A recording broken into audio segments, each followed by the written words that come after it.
Hello, guys. Welcome to the Bears Den podcast. Unfortunately, I still have this overlay up here. Let me get this down. So, guys, we got Jay here, we got Chicago Clarence, and we got Todd. So, guys, we just lost the game. We lost the coach. But, Jay, I'll start with you first. I know you said you only can give me 10 minutes because you got to go to a dinner. But thank you for joining us, man. How have you been? Yeah, no problem. Thanks for having me on, guys. What's up, Clarence? What's up, Todd? Hey, how you guys how you doing? doing, man? How you doing, brother? Doing good, man. Doing great. It's a great day. Yeah. So, Jay, what do you want? What do you want to hit on? You want to talk about the game? You want to touch on the game? Or you want to touch on this firing first? I mean, I think we can start with the hot topic with this firing. I think I could probably speak for everyone. This is a long time coming. This is well overdue. This probably should have happened last off season. It not probably should have. It should have happened last off season. Right. But I mean, hate to see someone get fired, but just it is what it is. Flus was not it. Oftentimes overmatched and outcoached, and it is what it is. It's a performance-based business. I agree with that. Definitely. Chicago Clarence, you want to touch on anything he just said? I mean, it had to happen. Yes. Time in a over 100-year existence that they fired a coach in season. With the way that we were losing games and the way the franchise was being embarrassed, they had to do something. I didn't necessarily think that they would, but after yesterday's collapse and how everything transpired, and then I think a lot of it, his reasonings for doing what he did was even worse for doing what he did. So it had to happen. Todd, anything you want to add to that? Yeah, that's obviously, I mean, that's all we've talked about for the last 3 or 4 shows, but the collapse. But yeah, it really should have been at the end of last year. And I think a lot that had to do it was just the defense of all of these stupid things that he did, and just collapsing and just tuning out for the last minute and a half of the games, and just but yesterday was so off the charts that it had to happen. He fired himself yesterday without a doubt. I mean, he lost the team. I mean, he lost the team probably at Washington, but yesterday they were really speaking out badly about. I mean, not terribly. They weren't cursing him, but when you start hearing players say, "We should have won this game. We should not have lost. We put ourselves in position to win." Mm-hmm. You got to go. You have to step in and do something. So, Jay, I want to share this. This is one of your posts. I stole off your wall. This might be one game old. So 5-19 in one-score games. This man was 0-17 on the road on Sundays. I was shocked. 3-19 on the road overall. 2-12 in the NFC North. 14-32 overall. 5 collapsing losses with a 90% chance or better to win. That's not getting it done. You couldn't make those numbers up. You cannot make those numbers up. No, it's almost. If you told me that was going to be the outcome of Flus's tenure, I would say how, and that's almost impossible to do. Yet Flus found some way to do it. That's just any Fortune 500 company, whether it's take any company, J.P. Morgan Chase, Apple, whatever. If a CEO had that resume, they'd be fired immediately. It's unacceptable. Yeah, Chicago Clarence, anything on that graphic we just showed? Well, we talked nauseum at this stuff for the last, I don't know how many shows we do on his performance. It seemed like we're doing a show weekly on his performance and lack thereof. This is the reason why I was screaming for Harbaugh in the offseason. Yeah. And now, in the middle of this year, we've wasted a season. We've got 5 games to go, guys. 5. Season is over with. And the fact that you fire a coach with 5 games left is an indictment on you as a franchise. You had to see that the boat was leaking before yesterday's game, and you did nothing. As a man, the one thing that bothers me most, and not necessarily the record, but just his coaching in general. Yes. Was the fact that Green Bay, after the Green Bay game, they talked about our special teams and the weakness on the line. Mm-hmm. They expected to block an extra point or a field goal. I asked him about this in his press conference on Monday. He says, "Oh, we'll look at it. We'll fix it." When we play Minnesota, our very first opportunity to kick, it gets blocked again with the same personnel that was out there when Green Bay blocked it. So this is the kind of stuff that we're talking about when you got to have a head coach that's competent. And that's the reason why we lose. It's the reason why you got this record that we have right now, that he has, should I say. And now you got Ryan Poles and Kevin Warren left up there at Hollis Hall to fix this. And their very next hire is going to be monumental. You got your franchise quarterback. You have got to do right by him.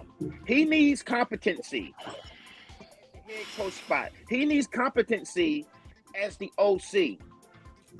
If you don't get it right, then you've wasted another quarterback.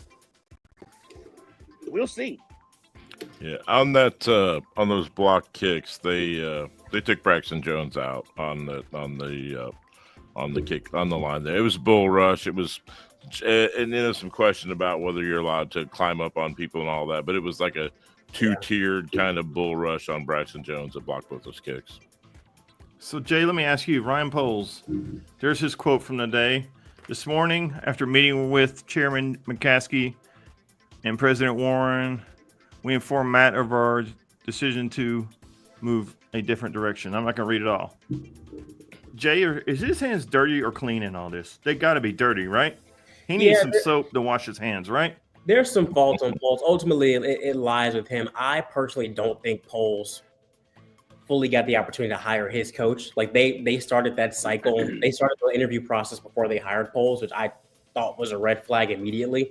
So I don't think Poles really hired Flus, but that's just my own conspiracy. I don't have, confirmation on that. But ultimately, it's on him. Flus's record is Poles' record. Poles ran it back with Braxton and didn't address the offensive line like he probably should have. So ultimately, his hands are dirty. But I've heard rumors that Flus is on a 5-year deal. I think Poles wanted to change head coaches this offseason. Again, that's just my hunch. But I think ultimately Poles he's got to wear this. So his hands are dirty. I think that what I saw was that there was a list of 3 guys. You can go this way, and I think that Quinn was probably the guy, but I don't think he wanted the job. But anyway, so it was really down to this guy or this guy, and so he went with he went the way he went. If that's McCaskey's list, if you shop at the dollar store, you can't be mad at what you get. But that's their pattern. They bring in Ernie Accorsi or whoever they bring as a consultant, and Bill Polian, right, who was successful a long time ago. And they it's just micromanaging. It's just the family micromanaging. So, Chicago Clarence, I already know you're going to answer yes, but Ryan Poles, his hands are dirty in this, are they not? He could have fired him last year. There were rumors out there that Kevin Warren wanted him gone. He doubled down, and he came out very early and said, Flus is my guy. Jim Harbaugh was the coach at Michigan. Flus is my guy. He doubled down with this man. And now today he had to fire him on Black Friday. So his hands are dirty, are they not? His hands are all over this. His hands are filthy. Yes. Yes. Like I said before, we did a show on the off season that the Bears had last year and what our take was going to be. And like I said before, I'm not going to stop saying it. I was screaming for Harbaugh. What happened today is not what I wanted. Because it was going to stunt your quarterback's growth. It was going to set you back another year. I did not want to have to go into this season and have to fire a coach either during or after this season, because that means we were taking another step back as an organization. But we continue to do Chicago Bear things all the time, because instead of getting rid of him last night after the game, you allow him to walk into the building today. You allow him to meet with the media, tell the media that he had a meeting with and whatever. It's so backwards. And that he expects to coach this week against San Francisco. Immediately after that, it comes out that he had been fired. That's not how you do business. No, that's not how good organizations run their business. No. And the fact that you bring people in from Kansas City, the director of communication, Terry Crews, to come in to help you with this shit, and you didn't turn right around and still do Chicago Bear shit. That's what bothers me about this organization. We are poorly ran from the owner on down. Right. Yeah. Like I keep saying, the stadium deal tells you everything you need to know. We're the only team that rents. The only team that still rents a stadium. Go ahead, Jay. No, I was just gonna say just to piggyback off Clarence. If anything, just like tell the media you had maybe a technical malfunction and we're gonna move the press conference back to 1 a.m. Right. Get your ducks in a row and then fire them. Right. To put him out there is almost like Jesus marching to his death. It's like, let's give him a couple of more lashes on the way to the cross. Like, oh my God.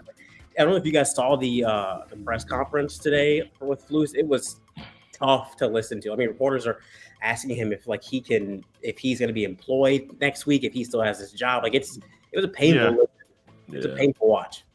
It was painful. I mean, they did the same thing. They did the same thing to Nagy 3 years ago. Remember Nagy's last press conference? They did the same thing. They were freaking asking him, was he going to be fired after the game? If he loses his last game, they asked him, was he going to be fired? And the reports were out there. Nagy was at his son's football game, for God's sake, and he was being helpful there with everybody screaming to fire him. And this is the kind of stuff we do.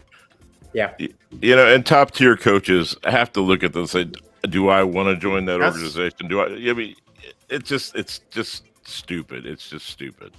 So our guy, G Walker from C&G Podcast, who we go on his show regularly, he comes on here. Yeah. He also doubled down on what Jay just said earlier. He heard that they want to let go of Flus after the Patriots game, but McCaskey said no. Yeah. So I don't. So that goes against everything the McCaskies were trying to do this time, which is let the GM run the show, which is how it should be. Yeah. Right. I think they're really hanging on to that. We've never fired a coach in the in our Bear history. I mean, like, honestly, guys, like, you've never hired someone like Kevin Warren in your history. Forget the history, guys. If it's a bad apple, let's get it out of here. Yeah, I agree with that 100%. So Jay, let me ask you: you live, breathe, work in the city of Chicago. None of us live in Chicago. We're all from Charlotte. What is it really like on the ground level there with the fans and the people? Are they ready to burn the house? I mean, that thing you posted last night was brilliant. Whatever, like climbing the White House wall, climbing. That was brilliant. I wish I should have posted that. I mean, what is it really like in the city of Chicago right now as a fan? I think the temperatures calmed down a bit after this firing. If Flus was employed into the San Francisco game, it would only get hotter and hotter. I think you guys have seen in the past, like when Nagy was here, they pulled up at his kids' football game. I went to the United Center, like, watched the Bulls, and they were chanting "Fire Nagy" at the United Center. Like, it's a bear town, right? So I definitely think the temperatures calmed down a bit. Nobody wants, like Chicago Clarence said, nobody wanted this to happen. However, I think there's a bit of the window has opened up a bit, and there's a bit of a breeze coming out and getting this stench out of here. It's not great, but I think the temperatures calmed down a bit. But we're kind of in a little bit of a situation here, a situation that we shouldn't be in. So while there's a bit of a relief, it's still a tough spot for a lot of fans, at least for me. Yes, sir. Todd, what do you think about what Jay just said? Yeah, I mean, we're not on the ground there, so but that's the feeling you get about it. But it's too little, too late. We've taken ourselves out of any playoff talk and dropped all these games. I mean, look, to me, and I've said this before on the show, that when he comes out and not defending the play in the Commanders game prior to the Hail Mary, that was it. That's it. That was we're going to defend this one. We don't need to defend that one. That's fireable. I mean, come on. It wasn't like things were great up until then. I mean, they'd done well against the Jaguars and whatever. But to me, that seemed like a natural break. And then when you come out and it was embarrassing with Arizona and some super embarrassing at home with the Patriots. I mean, how did he last this long? I mean, that's crazy. Yeah. Yeah, I agree with that. We got some more comments. Jay, if you need to go, just hop off. But thank you for joining us, man. Yeah, happy Thanksgiving. If I didn't tell you. I'm good. Okay, yeah. When you need to go, just go. Because I know you only said you could give us 10 minutes. And our guy, G. Walker, again, him meeting the media showed there wasn't clarity. That's what we do for firing him. He was under the impression he still had his job, but why? I agree with that 100%. why let the man think he has a job this morning? But as we always say, we are Chicago Bears. That's what we do. Breonna Fleming, Eberflus deserved to be fired. Yes. And the joke about this is he gets to take a timeout with them after all.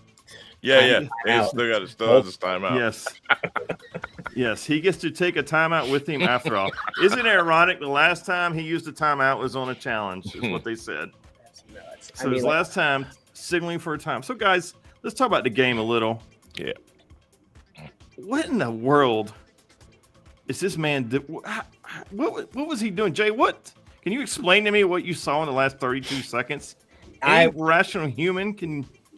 I was sitting there because I was going over to my family's house and we were going to go after the game. And so we were sitting there the last minute. I'm like, okay, we're going to come back. We have a chance. But in the back of my head, I'm like, I know we're going to mess this up somehow. Yeah. Yes, that's what I was waiting for. I was just stunned because and not stunned that it happened, but stunned in the variety of ways that it's been happening. It's almost like when you go to the store and you get that right here, hold my beer. I can do something stupid. Of all the different chips that you get when you were growing up, it's like there's a new flavor every week. I'm just stunned. We're not going to use a timeout. We're going to freeze.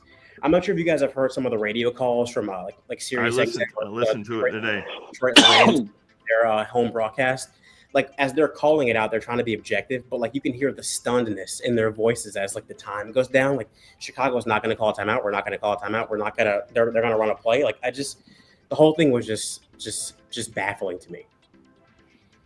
I still don't know what to say as a Chicago Bears fan after what I saw yesterday. Shocked. Yes, I'm not shocked because he continues to do those hold the beer moments. I got something better to do. I got a better way to top what I did the last time. So, Chicago Clarence, I know you were irate yesterday because my family heard you screaming over the phone. I didn't even have you on speakerphone. I know you were irate. Your blood pressure, I can't even put my hand up high enough.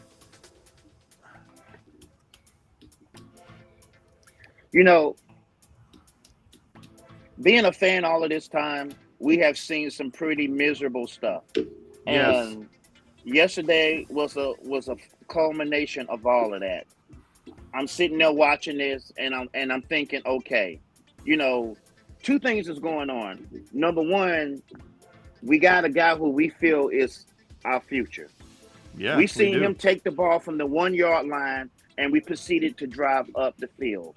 Yeah. And when we got down into the red zone, I'm thinking, okay, he's about to become the guy because you're doing this on a national stage.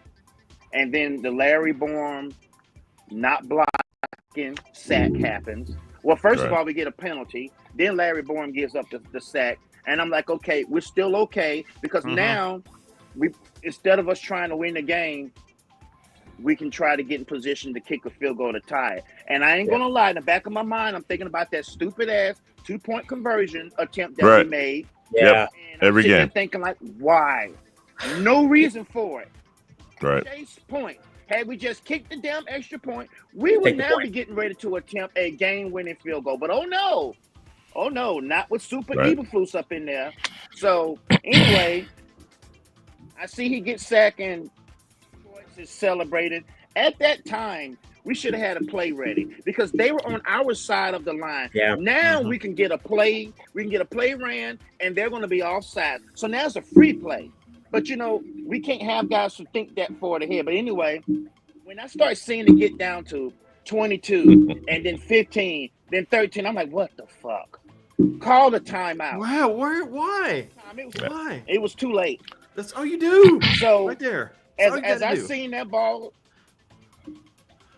sail over Odunze's head, I called Andy and I was livid. I don't think I have been that mad in a very, very long time. Yeah. Very, very long time. And at that time, there's no choice but for us to go ahead and let him go because we're the laughing stock of the league right now. We are. People on First Take and the NFL pregame shows, everybody is clowning us. Good Morning America and it's the same, every week. It's the same thing they're talking about that we finally got a quarterback, but we're about to mess him up like we do everybody else because we get him in the building and we corrupt him with our stupidity. That's what's happening. Right. Yeah, Todd, anything you want to say about what you saw yesterday? Yeah, this stage is just too big for him. He was never is. head coach. I mean, you go into that, you call 2 or 3 plays like we're going to do this.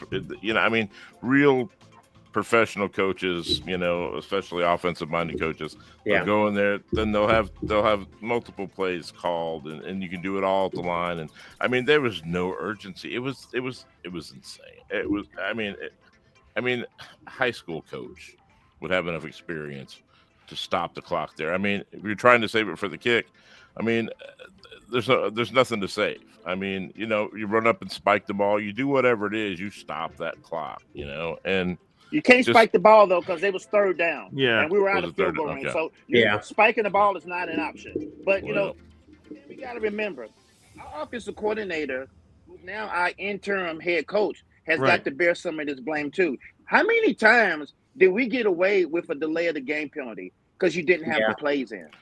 At least 3 times I counted. At least 3 times. And look, we ended up with 2 first downs in the first half. They weren't prepared to play. They weren't. They're on national TV on a holiday playing, if not the best team in the league, one of the best 2 or 3 teams in the league in your division, and you're not ready to play that game. And you're lucky Ben Johnson had an off day. And I mean, that should have been 25-0. Yeah, at the half. They're getting field goals when they're normally getting touchdowns, or and it isn't like they hadn't run up 50 on other teams this year. They've done that, and so, but and even so, we did it in a half, and we were in a position to win the game, or certainly at least tie the game, and I don't know. It's a frustrating season. I mean, how many games could we have won if we would just, like me and Clarence were talking about yesterday? We counted 6. Texans. Who else did we say? Green Bay, Minnesota, Detroit. That's 4. Washington is 5. I tossed the Colts in there. Yeah, that's 6. If we were just going 3-3, we could be 7-5. We'd be in the mix. I mean, that's where everybody picked us to be at least challenged for number 7 seed. Right. I mean, we would at least be in the mix. I know 3-3 isn't ideal, but we at least would have a chance. Now our season's over. Oh yeah, we've lost tiebreakers to all the teams we're behind. 100%. Yeah, we cannot recover now anymore. But guys, so the Bears are the first team since 1955. Eagles to have a positive point differential through 12 games with only 4 wins or less. Yeah. I mean, that's just that's beating yourself. That's choking it away. Yeah. That's all that is. Exactly what it is. Here's what Caleb Williams has done versus the NFC North, which is the toughest division. 5 passing touchdowns, 827 yards, 64 completion percentage, and a 98% passer rating. Guys, 0 INTs is the thing. That's what's surprising me. Yes, and 0 turnovers. Yeah. So, Jay, let me ask you. I've asked these 2 last week. The next head coach, whoever it is this the most important hire in our franchise history? I'm getting sick of saying, is this the most important? Like, I feel like we say it every year, but it is. Right. It really is. I mean, because we have a franchise. We think we have a franchise. I'm still not ready to crown them, but all the signs are pointing out that we have a quarterback for next 15 years. Caleb Williams is a baller for sure, and this is this is the most important, I think, hire for the next X amount of years. I would like to have Caleb Williams with an offensive-minded coach for the rest of his career, like an Andy Reid or LaFleur or Shanahan or McVay. But if you interview Bill Belichick or Bobby Slowick or name me a coach, Mike Vrabel, and he's the guy. Vrabel, hire him, right? Hire the right guy and let's ride this thing. But if it were my taste, I want Caleb Williams to be with his OC, like a Kevin O'Connell type, for the rest of his days. Like you look at the top quarterbacks, like I think Alex Smith said it took him 3 years to learn Andy Reid's offense. Like put the steak in teriyaki and just let it sit. Like let it marinate, let it maturate. I like that. But hire the right guy. Hire the right guy. I agree with that 100%. Chicago Clarence, this has been our cycle. We've talked about this many times. We draft Trubisky, we fire Fox. We draft Fields, we fire Nagy. We draft CW, we fire Flus. I mean, but this is we just keep on repeating this cycle. Same pattern. How can we break this cycle? Our next coach, we need to sign to a 4-year deal, do we not? So he is matched up with CW's contract. I mean, how can we break that cycle? How about hiring a coach that makes sense? Yeah. You know, like I said before, I don't mind reminding everybody when I'm right. I called this. We did. I called this. Did I not? I called this. And so you hire a guy. Let's go back to Justin Fields for a second. When you're getting ready to make a decision on a quarterback that you trade capital for to get, we traded up to get Justin Fields. He was supposed to be the guy, right? Right. When you get to the point to where you're going to decide on whether he is going to be your guy or you're going to move on for him, because we knew we were going to get the Panthers pick and select a quarterback, or we were going to use it as capital to improve the team, which is what I wanted to do. But anyway, put that aside. When you're getting ready to make a decision, the first thing that we should have done was hire a head coach that had an offensive mind. Because how are you going to sit there and take this guy apart and make a decision on him? You can't, because you hire a defensive guy who then goes and hires a first-time offensive coordinator, a guy who had never called plays before. That shit is big. Mm-hmm. That's big. So you can't make a decision on whether a guy is your guy or not unless you got people who that's their field. You don't go and hire a defensive-minded head coach. Now, it's going to seem crazy in what I'm about to say, but the reason why I'm going to say this is this. Bill Belichick has a proven track record for winning Super Bowls. Fuck winning games. Winning Super Bowl. When he has people in the building, everybody falls in line. They call it the Patriots way.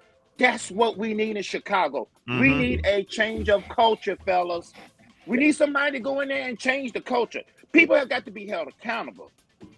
You didn't got to worry about players going to Bill Belichick and asking for people to be held accountable. That shit happens automatically. He doesn't tolerate the nonsense that we had going on under Eberflus. He doesn't tolerate the nonsense we had going on under Nagy or Trestman or even Fox, for God's sake.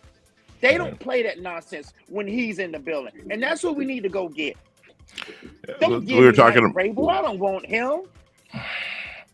I think that he would demand authority similar to that. But, I mean, we talk about offensive and defensive head coach. I mean, what would you label Belichick? I mean, I know he came up as a defensive coordinator under Parcells. I would DC. But would you consider him a defensive coach at this point? I mean, with all the success he has? Well, I would. I mean, I would. Say he might. But he might supersede that. You know what I mean? Yeah. But he's a competent head coach. Think about it. Yeah. Bill Belichick's on the sideline. Do we lose the Washington game? Hell no. Do we lose the Green Bay game? Hell no. That's what I'm saying. That's what we need right now. There's no way Stevenson is traveling up and down the damn field and Bill Belichick is standing on that sideline. That shit's not going to fly. And I promise you, had he done that, when you asked Bill Belichick what was going to happen, he would not say, "Oh, we're going to talk about it." We already knew what's going to happen. He's going to be dealt with. Yeah.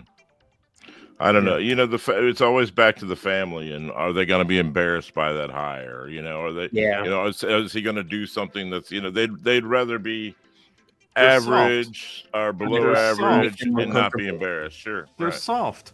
Right. We have a soft owner who wants. I mean, I'm okay with yes sir, no ma'am, yes ma'am. I'm okay with that. But I'm okay with a coach who will get in someone's face and chew them out and send them to the locker room and tell them to go ice up. I'm okay with that too. Last time we had one of those, we won a Super Bowl. That's been a long time. I'm glad you brought that up. That is our coaching tree. There you go. Jicka. Dave Wannstedt. He was 40 and 56 for us.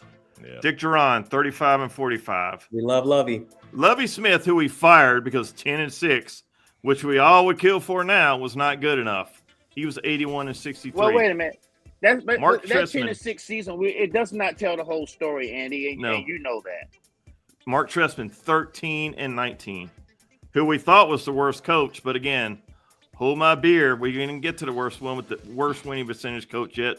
Matt Nagy, 34-31.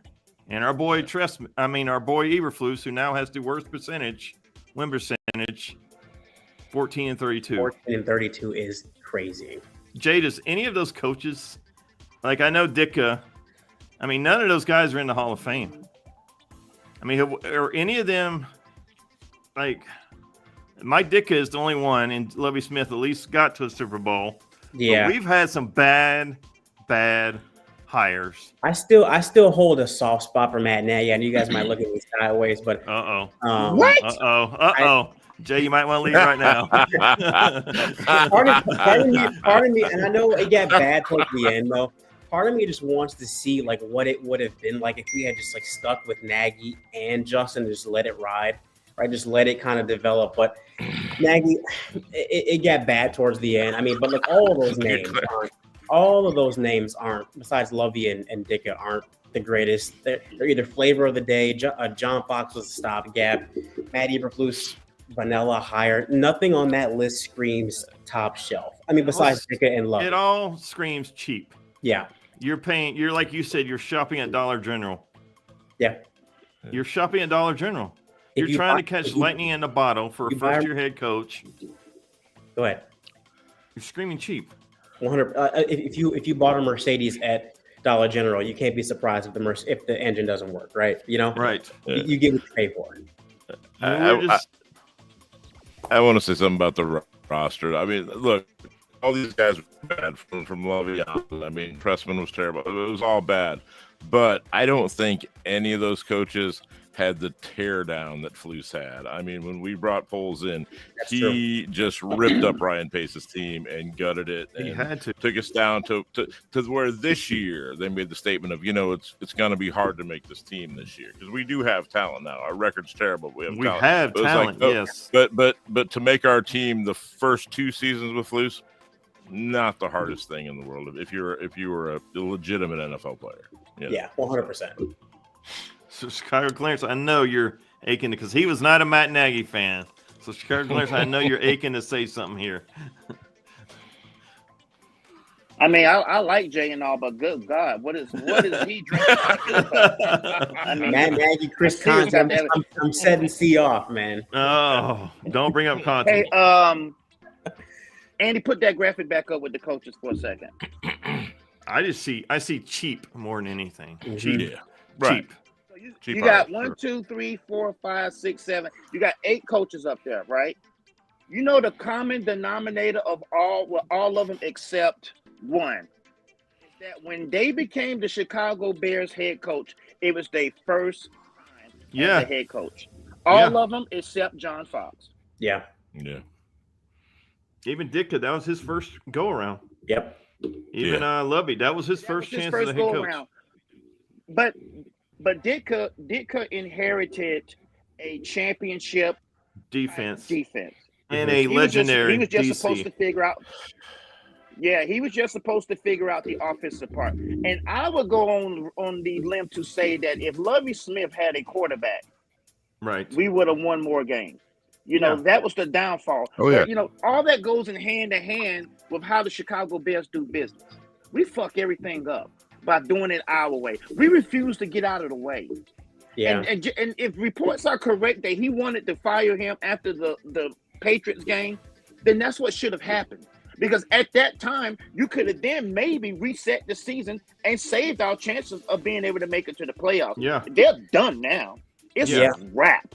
And that's just because we refuse to get out of our own way. It's the reason why Harbaugh is sitting down there in the Chargers facility, because we don't want to get out of our own way.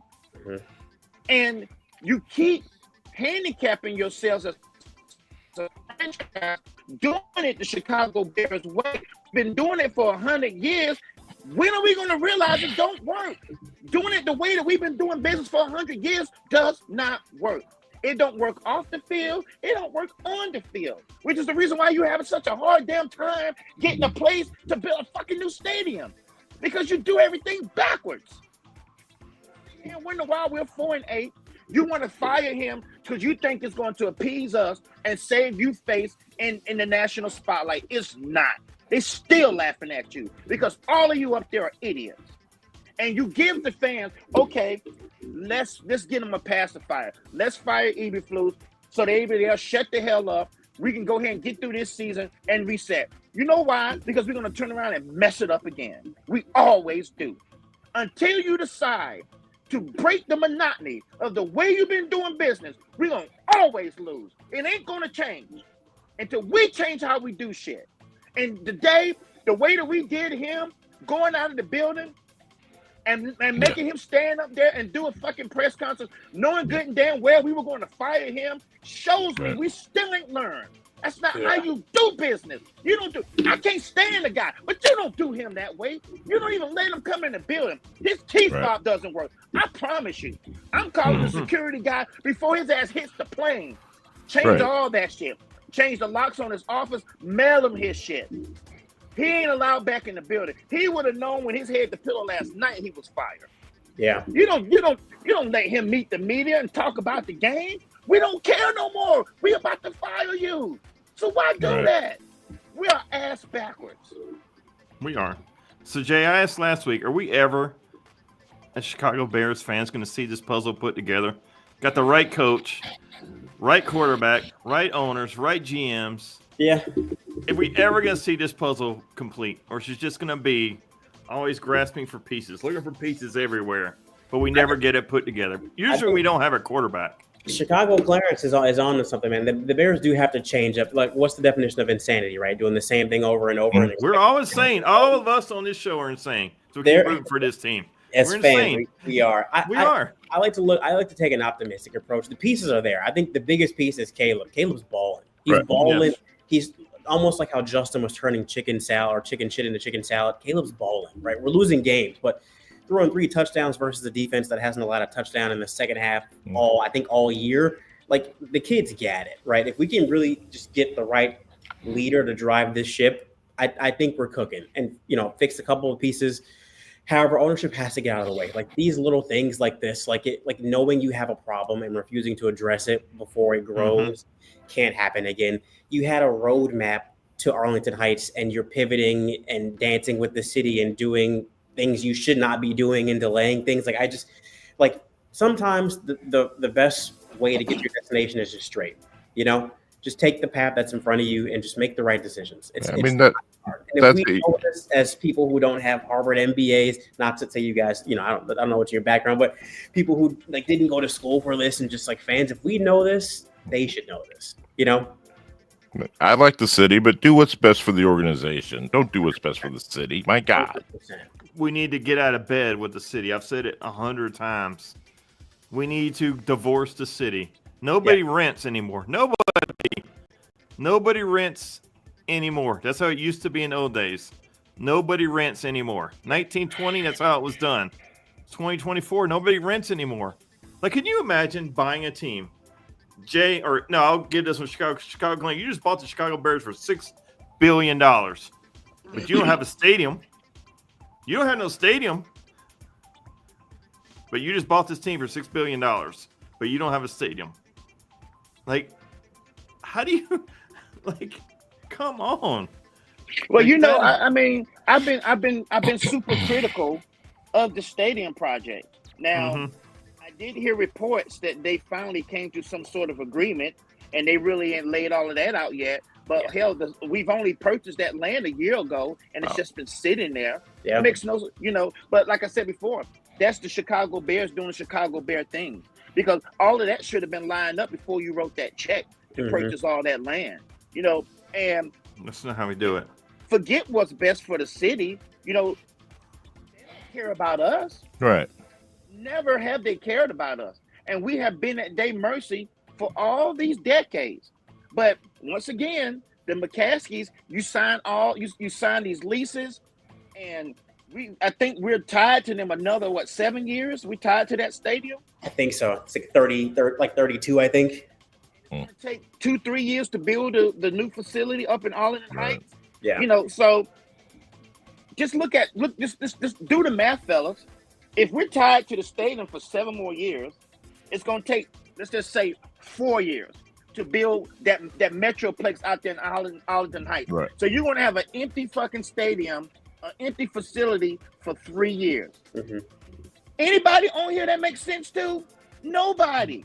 So then, in order to get out of that lease, you're still paying for, for refurbishing the stadium. Yeah. We're still making payments on that. Then you're going to have to turn around and write a check to the city of Chicago and Parks Recreation to get out of your lease. Mm-hmm. Right. So you can go up to Arlington Heights. I mean, you can't make this up. Yeah. You can't make. And then, by the way, they was trying to use the city as leverage against Arlington Heights. So they go and spend all of this money to this firm to draw up these new plans. And with these new plans, we were still going to have the smallest stadium in the NFL. It's mind-boggling. The third largest market. It's mind-boggling. How fucking stupid we are. Mind-boggling. Yeah. And I'm supposed to count on you to make things right. I'm supposed to count on you to finally put a winning product on the field. Really? I have no trust in them. And I hate to say this, guys. I really do. But this is fact. The only time this is going to get better is with new ownership. The only way that happens is when the old lady dies and they're forced to sell the team. I think she's immortal. 102. Jay, let me ask you. You live on the streets. You think that's true or false? Just nothing's going to change with this team until the ownership changes. Yeah, I agree. So I know Virginia McCaskey has a couple of things, like small things, like like no cheerleaders and like certain like little things that she like does not want. I hear like murmurs. I have a couple of friends who are in the business like community in Chicago, and the rumor is like the family's waiting on her to pass, and when they do, that the sons might sell off major pieces of ownership. That's just a rumor, but it doesn't not make sense. Like I think. Just look at George's track record. I don't think George, you would think being around football that long, you'd pick up a few things on how to run the business. I don't think he's ever been a football guy. Mike McCaskey was better and he was terrible. I don't think George really knows how to run a football team. I think they're holding it in their family's legacy. And I think when Virginia goes up to that big football heaven in the sky, I think that they'll probably sell off their ownership, to be honest with you. Right. Thomas Yes, Brown. Thomas Brown. Yeah. Thomas Brown. Is there any chance he's our head Thomas coach Brown, who next I was mostly unaware of and didn't know he was on our coaching staff 3 weeks ago. But Thomas Brown. If he goes 4-1 or 5-0. Is there any chance he's our coach next year? If he does 4-1 or 5-0. If he goes 4-1 and we beat the Packers in the last game of the season, there's a chance. Yeah, it depends on. Caleb seems more inspired for sure. A lot of that's going to depend on that. But I don't. Living outside of Charlotte, I don't pay much attention to the Panthers, so I was unaware of what he was doing, I guess, last year. But he seems to demand some respect, and that's what we're talking about from a head coach. I like his energy. I like just seeing him pump his fists, pound the table, get up off the chair in the press box. I like seeing energy at least, and passion. It was the fourth quarter of that game that Jack Campbell goes and it looks like Caleb's blown out his knee off the sidelines. Yes. And the only reaction I've seen was Darnell, who just got up in his face. And I mean, how are you not losing your mind over that stuff? I don't know. I hope he does well. It's kind of a catch-22 because we're out of it now, and drafting in the top 10 as opposed to drafting around 20 if he does well. There's some good tackles around I think 9 and 12. There's a couple of guys, but they project inside. But that's okay. We need guys inside too.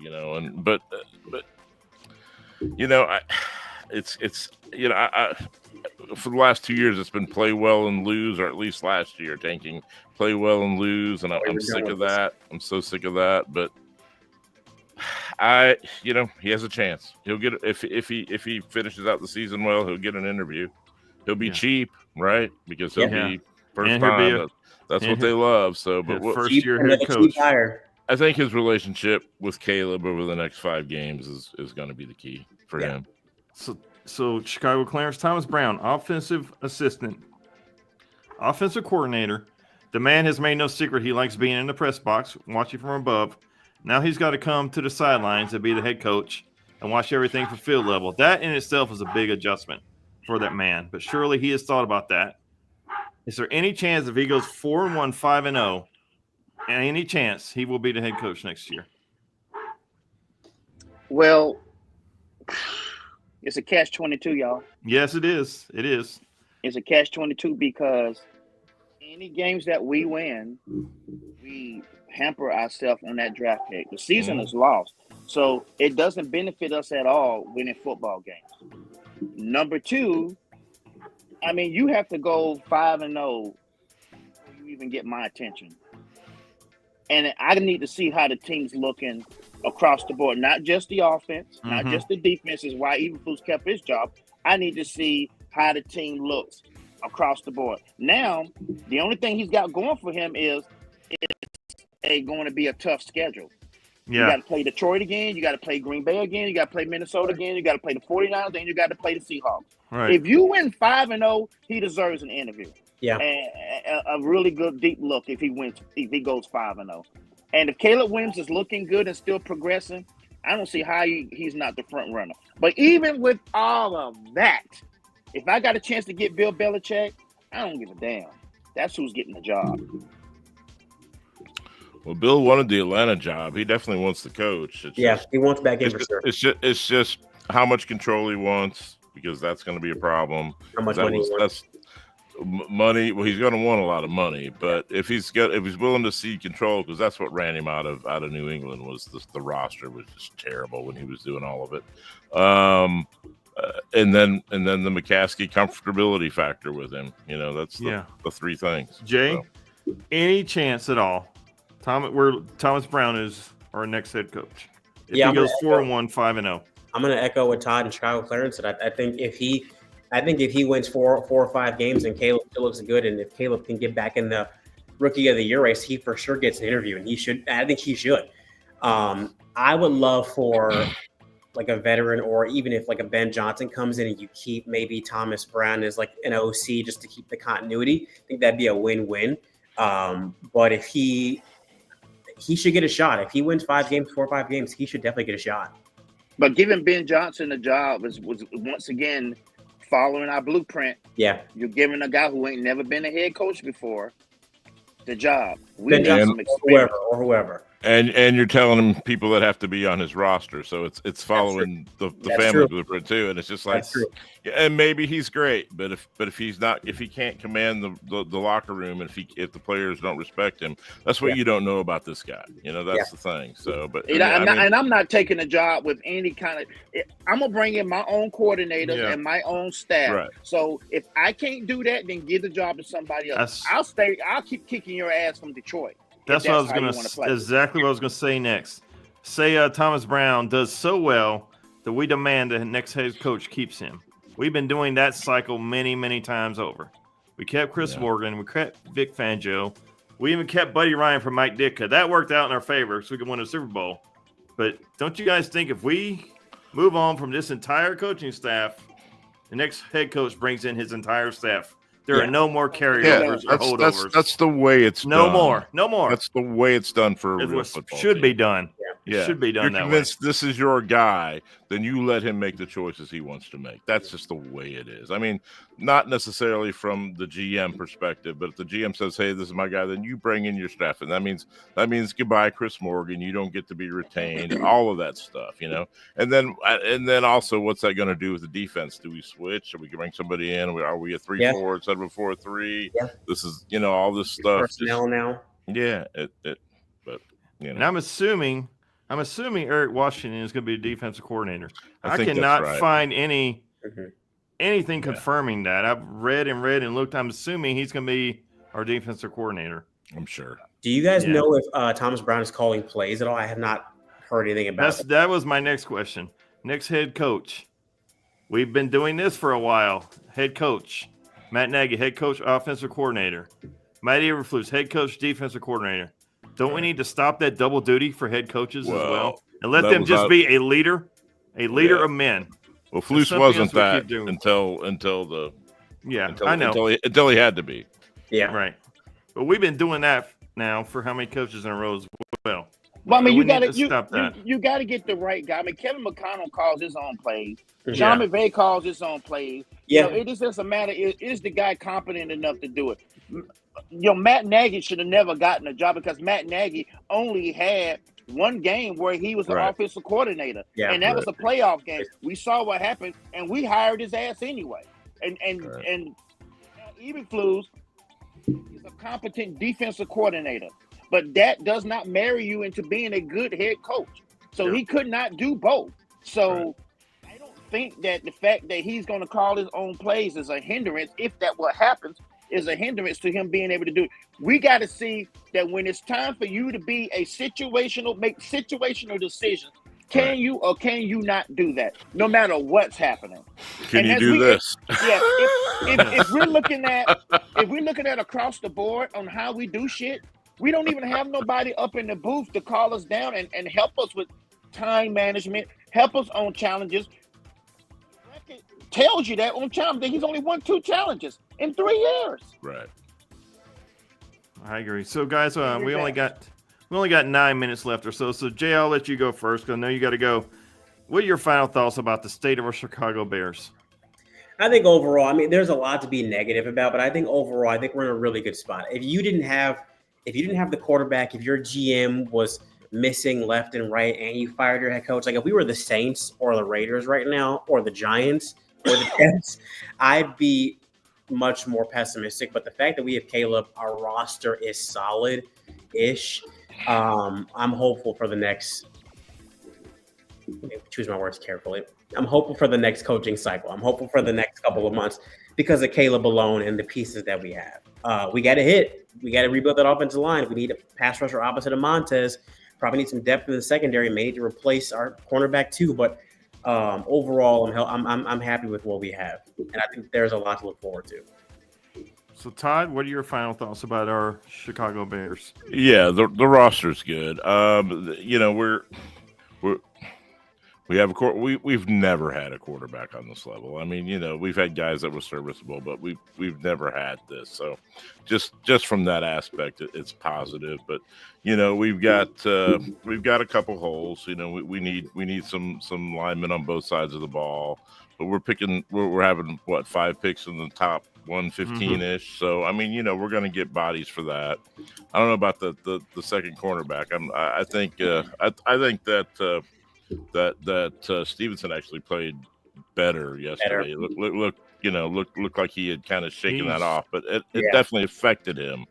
But we have a top 10 defense. You know, when we're healthy, we have a top 10 defense, and we've got a quarterback, and you know, and I think we're targeted like 80 million in cap space, and nobody big really to sign. You know, some prove-it deals with some offensive linemen maybe, and that's about it. So I think this should have been a good year. This should have been a year that we made the playoffs or we're right at the edge, and so this Flus thing is what's killed this year. But you know, we got a quarterback on a rookie deal that looks great. So Chicago, Clarence, what are your final thoughts on our team? In the NFL, if you got a quarterback, then you got a chance. Right. And a lot of us like to believe that we have a quarterback. I'm not going to say I'm 100% on that train yet, but he's better than what we've seen in the past. I'll say that. Now you got to go out there and you got to get a head coach and you got to get an offensive coordinator. Those are the 2 major moves that's to enable your quarterback. And then once you get that settled, you got to get him an offensive line. We're not winning unless you fix those 3 things first. No matter what else you do with this team, you have got to address those 3 things first in order for us to win. And after that happens, then we'll see. We know we're going to have a favorable schedule next year because we're going to have a terrible record. No matter what we do, I think if we win out, we can finish 9-8. You know, so, and that's still probably going to be last in the division. So it's going to be a last place schedule. So Ryan Poles has got to get this right or he's going to be out of a job. Again, guess what, y'all? If we fire Ryan Poles, you get a new guy in, and the guy who's going to be the head coach is not going to be that guy. So you continue this stupid-ass cycle that we like to run. And Caleb won't be that guy's quarterback. and the only thing that Ryan Post has got going for him is that the fact that he made this guy an intern, he is rooting for Thomas Brown to be successful because that restarts his clock. And he puts him back on schedule. Because if you didn't have to get rid of him, let's say, for instance, he gets the job going forward. Management can then, if Thomas Brown doesn't work out, fire him and Ryan Poles at the same time and finally do it right. Bring them both in at the same time. Bring in the general manager, let the general manager hire the head coach, and then you have your quarterback. And that's the right way to do it. Well, guys, again, happy Thanksgiving. Before you end, yeah. Last thing. Now that Eberflus is gone, all my ire turns to my beloved North Carolina Tar Heels. Hubert Davis, you have got to get your shit together. You went out there to Maui, you beat a Dayton team that you were supposed to beat by double digits, and you barely beat them. Then you turn around and got your asses whooped by Auburn. And then in the third place game, you got beat by Michigan State, who's not even ranked. And now you want to come home and you got to play a ranked Alabama team in the Dean Dome? You better get your shit together. Or your ass is next on 2 Men in a Truck schedule to get your ass out of Chapel Hill. Because I'm sick and tired of watching us lose players to football schools because you getting your ass whooped out there on the recruiting trail. We're out. Michael Jordan went to the school, for God's sake. Why in the hell do we not have an NIL money so we can grab these people and put them in there? You want to go to a 3-guard lineup? Your tallest player is 6'9"? What the fuck? Rebounding. Get together, Hubert Davis. Jay, you got to come to Charlotte and watch a game with us. Or you need to bring us to Chicago and watch a game with you, and you need to witness this guy. 100%. I wish I could have seen you guys with Flus when he was coaching these games. I'm sure it was entertaining. All right, guys. With that being said, my final thoughts. Thank you for joining us. Jay, thank you for being our guest today. Thanks, Jay. As always, you can catch us on Twitch, Twitter, YouTube, Facebook, TikTok, and Instagram. Until next time, guys, bear down. Thanks, guys. Thank you.